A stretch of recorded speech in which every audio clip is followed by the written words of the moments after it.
Hi, I'm Yashni, taking you through some of the things people are talking about and stuff they're sharing around the world. On Newsfeed today.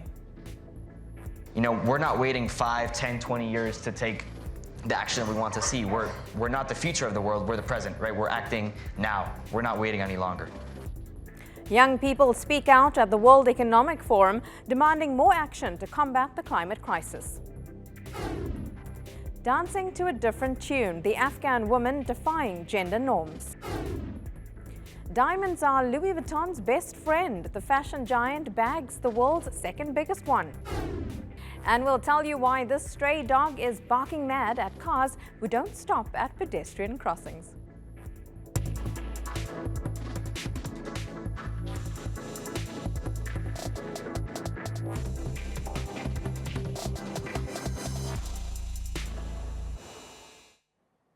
Greta Thunberg versus Donald Trump. It's the climate crisis clash that usually makes headlines. But at this year's World Economic Forum, more young people are demanding action. But will their voices actually be heard? Here's Phil with more. In a first for the World Economic Forum, teenage changemakers have been invited to the annual meeting in Davos. And they've already rocked a gathering that's often seen as the preserve of wealthy old men. The most famous among them, Greta Thunberg, has taken the fight straight to the world's most powerful president. You say children shouldn't worry. You say, just leave this to us. We will fix this. We promise we won't let you down. Don't be so pessimistic. And then, nothing. Silence. Or something worse than silence. Empty words and promises which give the impression that sufficient action is being taken. It's a reference to Donald Trump's speech, in which he dismissed the climate crisis and its perennial prophets of doom. We have a great case. Did you watch the Mr. President? This is not a time for pessimism. This is a time for optimism. Fear and doubt is not a good thought process, because this is a time for tremendous hope and joy and optimism and action. But to embrace the possibilities of tomorrow, we must reject the perennial prophets of doom and their predictions of the apocalypse. Greta's not the only teen to cause a stir. In Puerto Rico, with all the fair share of natural disasters and political crises we've had, you've seen youth stepping up, and around the world, actually. We've seen our generation standing up for the world we want to see, for the vision of the world that we have, right? Even when our leaders aren't really taking charge, right? And I think that's a particularly important lesson that we need to learn, is the fact that, you know, we're not waiting 5, 10, 20 years to take the action that we want to see. We're not the future of the world, we're the present, right? We're acting now. We're not waiting any longer. My name is Melati. I'm 19 years old. I'm not a CEO or a head of an international institution, but perhaps as mentioned before, I represent the voice of a generation that definitely has the certainty that we need to change. We need to take action, and that has to happen in our lifetime. So perhaps, you know, what I can offer is a little bit of a different perspective of this urgency that we feel on a day-to-day basis and what's making us get up every day and create change in our communities. We are unstoppable! Another world is possible! These young people who couldn't make it into the meetings were out on the streets. Their message is clear. They want action, not words. One takeaway that I want everybody to leave with is that by coming here and by watching us speak, by participating in panels, whatever you may be doing, you're not doing anything. You need to go out and you need to make a plan. You need to take action. And they say they're ready to help. And because the older generation has a lot of experience, but we have ideas, we have energy, and we have solutions. What they're not prepared to do, however, is wait any longer. Let's have a look now at some other things that caught our eye on social media. Can't nobody tell me nothing. You can't tell me nothing. I certainly wouldn't tell him nothing. That's actor Sam Elliott using the lyrics of Little Nas X's Old Town Road in a teaser commercial ahead of the Super Bowl. He recites a large chunk of 2019's biggest song before the bass line drops as he walks out of the Western Saloon. Now, the ad was for Doritos, who say it's just a taste ahead of another advert dropping on the 2nd of February, which is Super Bowl Sunday. This is the Indian teen who is a real-life version of Rapunzel. Nilanshini Patel's hair is 190 centimeters long. She holds the Guinness World Record for the longest hair on a teenager. The 17-year-old says the secret to her luxurious locks is an oil made by her mother. Now, many may think maintaining such long hair is difficult, but Nilanshini says it's manageable. She only washes her hair once a week and it takes 30 minutes to dry, but an hour to comb. She doesn't want to cut her hair though, and is looking forward to setting more records in the future.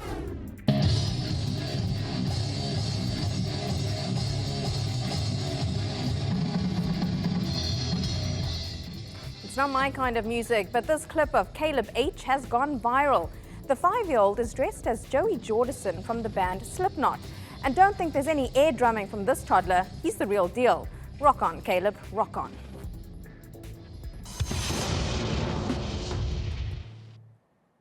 A well-known American YouTuber recently found a few extra additions to his playlist.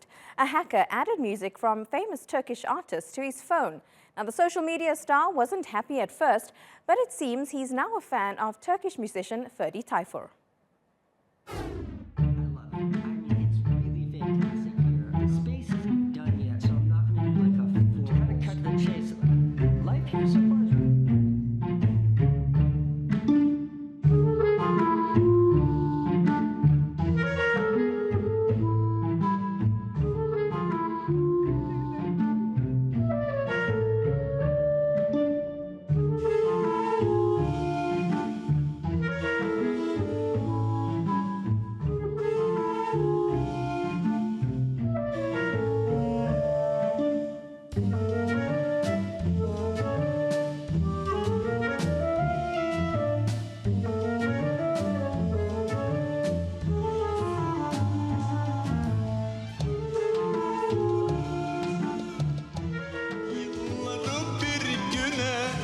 Nasıl sığdırdın bana da söyle, bana da söyle.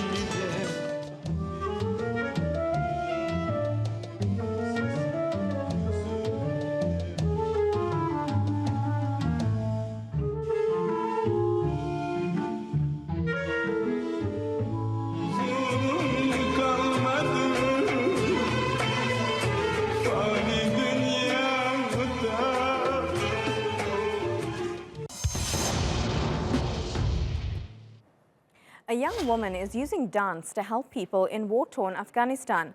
The type of dance, known as Sama, is usually practiced by men, but that's slowly starting to turn around.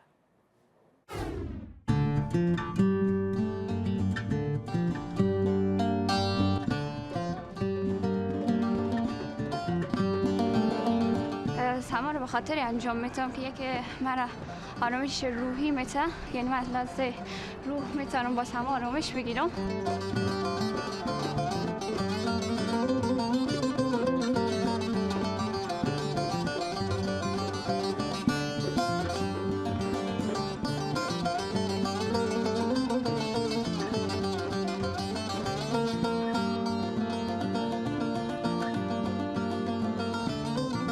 بیشتر شده، خصوصا بنیادگرایایی که در کشور وجود داشته، اونا هیچ دنیا رو سیاه‌سفید میبینن از چشم خود و هیچ رنگ دیگر قبول ندارن. ما مواجه شدیم با بعضی هایشان که عملا اگر روبرو نیامدن، نگفتن، پشت صحنه حرفایی زدن که اینا نباید وجود داشته باشه، اینا نباید باشن. چیزی که ما می‌خوایم بگیم، ما برای دور کردن مردم نیامدیم که ما بین مردم اختشاش ایجاد کنیم. ما آمدیم تا مردم رو وصل کنیم.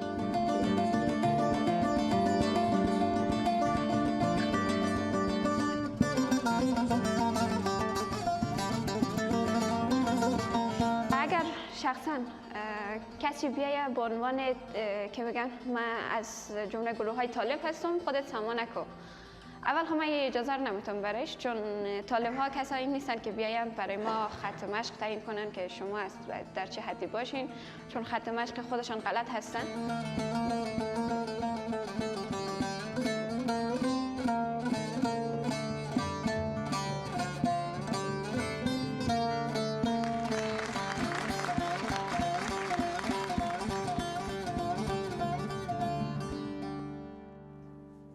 Let's go around the world now for some other stories you need to know this Wednesday. Pakistan is delaying the release of an award-winning movie over allegations some of its content is blasphemous. Zindagi Tamasha is a film that looks at issues like gender, class and moral policing in Pakistan. Its maker has even received death threats. The movie was meant to be released on Friday, but will now first be reviewed by a council of religious scholars. Hillary Clinton has had some harsh words for Bernie Sanders. She said nobody likes him or wants to work with him. The former U.S. Democratic presidential candidate made the comments in a documentary set to be released in April. But she's now tweeted that she will support the final Democratic nominee because the priority is to beat Donald Trump in November's election. One lucky couple will be able to have an unforgettable Valentine's Day in a building that's become a symbol of one of the greatest love stories of all time. Airbnb is offering a stay at the place where Romeo and Juliet first professed their love, Juliet's balcony. It's in Verona, Italy, and couples need to write a letter about their own love story and why they'd be perfect guests. Lego is flying high with its latest set. It's a replica of the International Space Station. The company used a weather balloon to send it 50 kilometers above the Earth into the stratosphere. Made up of more than 800 pieces, it even has miniature versions of parts from the ISS, which have apparently been authenticated by NASA themselves. A famous painting has been restored, but the restoration has revealed quite a surprise. This is Hubert and Jan van Eyck's oil painting, the Ghent altarpiece. Now, there are 12 panels in this piece, but this panel, featuring a lamb being sacrificed, has drawn the most attention. The $2.4 million restoration has unveiled the lamb's face and eyes, which look strangely human. The internet, of course, had plenty to say. Dr. Eleanor Janega jokes on Twitter about a therapist telling their patient not to be scared of the Lamb of God in the artwork, only to then see the restored painting and be scared, very scared. Kimberly tweets that the lamb's face reminds her of Ben Stiller's famous blue steel look from the Zoolander movies. And Raphael also thinks it's funny, writing that the restoration work suggests that sheep eventually became predators. It's a luxury brand well known for its coveted handbags. But now a French label has got its hands on a ginormous sparkly rock. But the 1,758 carat diamond isn't even the biggest one in the world. But square cut or pear shape, these rocks don't lose their shape. Diamonds are a girl's best friend.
And now to my favorite part of the show, animals doing stuff. We head to Georgia, where a stray dog is taking on traffic. This good boy barks at cars, making them stop so that children can safely cross the road. And he takes his job very seriously, of course, ensuring all the little ones are protected from passing vehicles. He's become something of an internet sensation and a local hero in the Black Sea city of Batumi. That's all from the Newsfeed team. Reach out to me with your questions, comments, complaints and suggestions at Yash Paddy. You'll find us 24/7 on YouTube. Make sure you subscribe to our channel. Until the next time, take care and goodbye.